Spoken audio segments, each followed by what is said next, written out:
байцгаана уу? Итгэл үнэмшил сэдвт подкастаараа Оля мэдчилж байна.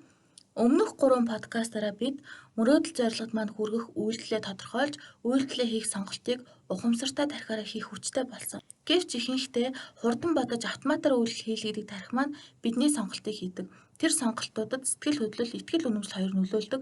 Тэгээд бүр чаашлбал сэтгэл юунд хөдлөхийг итгэл үнэмшил шийддэг тухай мэдсэн. Энэ итгэл үнэмшил хаанаас бий болсон бэ гэвэл бидний сэтгэл хөдлөлөөс бий болсон. Чухамдаа яг туйлын үнэм биш байх магадaltaй гэсэн үг. Тухайн үед ямар өнцгөр харж яаж мэдэрснээс хамаарат бидний итгэл үнэмшил бий болсон байдаг. Өөрөөр хэлбэл бидний тархинд сэтгэл хөдлөлийн лимбик систем гэж байдаг. Түүний дотор байдаг хиппокампус гэдэг жижиг тархи сэтгэл хөдлөлийг мэдрээд хүнийг амрах үед неокортекс тархи руу шилжүүлдэг. Неокортекс тархи нь сэтгэл хөдлөлийг хүлээж авахдаа итгэл үнэмшил нөгөө тодорхойлт хөдлөшгүй ерөнхий ойлголт болгоод хадгалж авсан гэсэн үг. Неокортекс тархи нь хиппокампус тархинаас ижил төрлийн мэдээллүүд аваад л байвал итгэл үнэмшил нь улам батчаад л байна гэсэн үг. Өөрөөр хэлбэл хүчтэй итгэл үнэмшил үүсгэхийн тулд нотлохоо, бүр олон нотлохоо хэрэг болно. Худал үгийг 1000 тавтахаар үнэн болдог гэж ярьдаг штэ. Тэр нь худлаач бай хамаагүй нэг л зүйлийг тийм гэж тодорхойлж бодсоор байвал зарим тохиолдолд тэр нь хиппокампус тархи асаалттай байх үед бодож таарна гэсэн үг. Тэгээд хиппокампус тархинаас неокортекс хүлээж авахдаа энэ зүйл ийм гэж тодорхойлоод хүлээж авах гэсэн үг. Тэгээд энэ нь явандаа бидний амьдралын итгэл үнэмшил болно. Бидний итгэл үнэмшил амьдрал дээр бидний сонголтод яаж нөлөөлдөг тухай жишээ дурдъя. Би санхүүгийн хүндрэлтэй байдалд орсон гэж үзье. Тэгээд энэ хүндрэлээ банкны зээлээр эсвэл өөрт тавиад шийдсэн гэж үзье. Энэ тохиолдолд өөрт байгаа хүндрэл зовлонгоо арилгасан учраас миний сэтгэл хөдлөж би тайван аз жаргалтай байх болно. Тэгээд үүнийг хиппокампус тархи маань санхүүгийн хүндрэл, зээл, аз жаргал гэж неокортекс тархи руу шилжүүлнэ гэсэн. Үүнээс хойш санхүүгийн хүндрэлтэй байдал эсвэл ямарваа нэгэн зүйл худалдаж авах гээд мөнгөгүй байгаагаа мэдрэх тиймэрхүү нөхцөл байдалд дэд ухамсарт тархи маань надад зээл ав гэж хэлнэ гэсэн. Тэгээд ингэж өөр тавиад асуудлаа шийдэж эсвэл таалагдсан зүйлээ худалдаж авч аз жаргалын мэдрэмж мэдэрсээр байвал хиппокампус тархи неокортекс тархи руу ийм л мэдээлэлээ дахин явуулж өгнө гэсэн. Тэгээд цаашид санхүүгийн хүндрэлтэй нөхцөл зөвхөн зээл авах ёстой гэсэн бат итгэл үнэмшил үүснэ гэсэн. Тэгээд би ийм сонголт хийгээгүй. Нөхцөл байдал намайг ийм сонголт хийлгэсэн гэж боддог. Гэвч үгүй, нөхцөл байдалд ямар сонголт хийх нь таны гарт байсан. Мөн хамгийн хортой нь хэсэг хугацааны дараа өртөө байгаагаасаа хүндрэлтэй байгаагаасаа болоод амьдрал намайг ийм болгосон би азгүй гэх мэт шин тодорхойлтууд неокортекс тархи руугаа дамжуулж эхэлнэ гэсэн. Тэгээд өөрийгөө азгүй гэж тодорхойлсон тодорхойлтууд нь амьдралын бусад салбарт нөлөөлж амбиц алдна. Тэгээд цаашлаад бусад хүмүүс дэвшиж амжилттай байхад таал байрандаа байгаад байдаг. Эсвэл бүр уруутсан байна. Тэгээд энэ байдлаас болоод би л ийм хүн, би л арчаагүй гэх мэт шин мэдрэмжүүд мэдэрч дахиад л иймэрхүү мэдээллүүд неокортекс тархи руугаа шилжүүлнэ гэсэн. Тэгэхээр энэ итгэл үнэмшил гэдэг нь маш чухал, бас хамгийн гайхалтай. Яагаад гэвэл сайхан зүйл дээр ч гэсэн итгэл үнэмшил яг ингэж гинжин хэлхээсээр ажилдаг.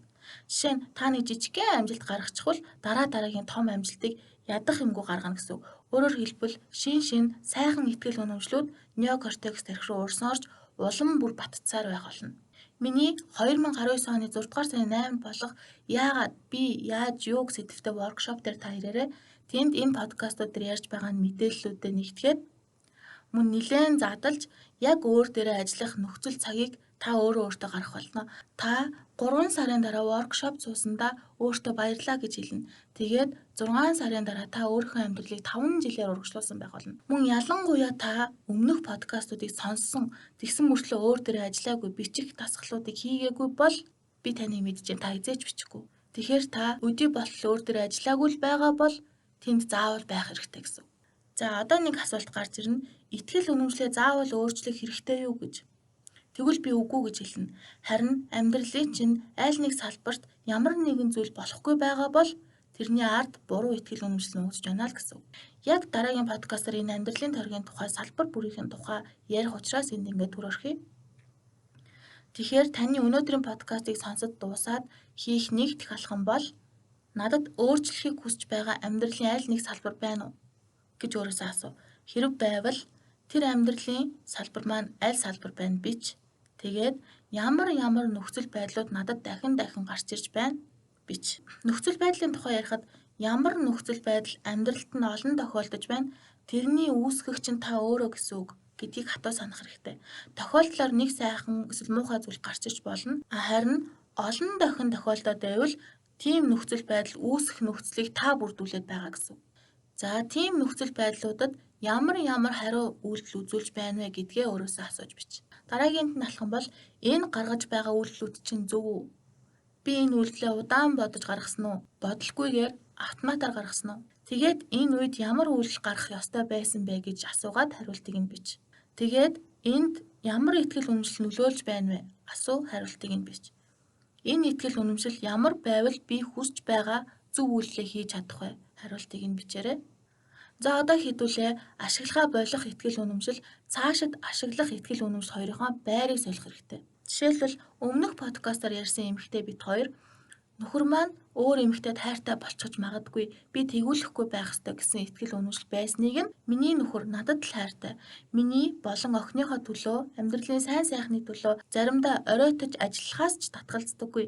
Бид бол тэрний бүх зүйл нь гэж сольсон. Үүний тулд хуучин итгэл үнэмшлээ ширээ гэж ойлгох хэрэгтэй. Ширээ нь хөлнүүдтэй байдаг, энэ нь нотлохоо гэсэн. Тэгээд хуучин итгэл үнэмшил чинь үнэн юм шиг санагдаж байгаа нотлохоонуудыг авч хаях хэрэгтэй. Жишээ нь тэр оройтдаг, уцаа авдаггүй, би тийм ч хөөрхөн биш гэх мэт иймэрхүү нотлохоонуудаа бүгдийг нь салгаад нотлохоогүйгээр дангаар нь уншаад үз. Тэгээд энэ итгэл үнэмшлийг худал гэж бод. Одоо шинэ итгэл үнэмшлээ унш. Тэгээд энэ шинэ итгэл үнэмшилтэй шинэ хөлнүүд олж авчрах хэрэгтэй. Жишээ нь тэр биднийг хангалуун амьдруулдаг. Тэр өдий болтол намайг янз бүрийн ааш гаргаж байлааж хайрлаж хамт байсаар байна. Тэр оройтх үедээ хэлдэг.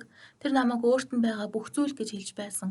Тэр надад бэлэг авч өгдөг гэх мэт юу ч яж болно. Тэгээд иймэрхүү нотлохоонуудыг та санаа зовлтгүй бусдын амьдралаас зээлж болно. Бидний итгэл үнэмшлийг неокортекс тархи маань хиппокампус тархиар дамжуулж авдаг гэдгийг бид мэдж байгаа шүү дээ. Тэгээд хиппокампус тархи маань сэтгэл хөдлөлийн тархи. Энгийн үед унтарсан байдаг. Сэрээхийн тулд мэдрэгчийг нь ажилуулах ёстой гэдгийг та бас мэдж байгаа. Мэдрэгч нь төсөөлөх үед ажиллана. Тэгээд та юу хийх ёстойгоо бараг гадралчж байгаа бах те. Төсөөл, мэдэр, дахин төсөөл, дахин мэдэр, бүр аз жаргалаар бялах. Энд ярьсан эмэгтэй одоо 2 дахь хүүхдээ хүлээж байгаа. Гэр бүлийнх нь уур амьсгал бүх зүйл нь сайхан болсон. Тэгээд энэ итгэл үнэмшлийн тухай хэн л наашаа гарнуу тэр хүнд ярьж явдаг гэсэн.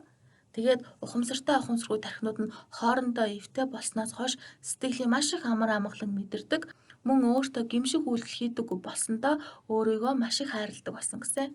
Тэгээд одоо болоогүй бас хүүхдэд төрүүлчихэд бизнес хийнэ гэд яриад яваад лээ. Би чадна гэдгийг нь хэлсэн. За тэгэхээр энэ 4 подкастаар та зорилготой хүрэхэд чинь хэрэгтэй бүх мэдлэгийг мэдэж авлаа. Одоо та ямар ч зовлонгүйгээр хүссэн зүйлдээ хүрнэ. Тэгсэн чинь юу хүсэж байгаагаа мэдэхгүй байвал яах вэ? Миний туйлын зорилго амьдралаа юунд зориулахаа би мэдэхгүй байвал яах вэ? Энэ тохиолдолд өөрийнхөө үнэт зүйл яг өөрийгөө олох хэрэгтэй. Ингээд дараагийн подкаст дээрээ би энэ тухай ярилцлаа.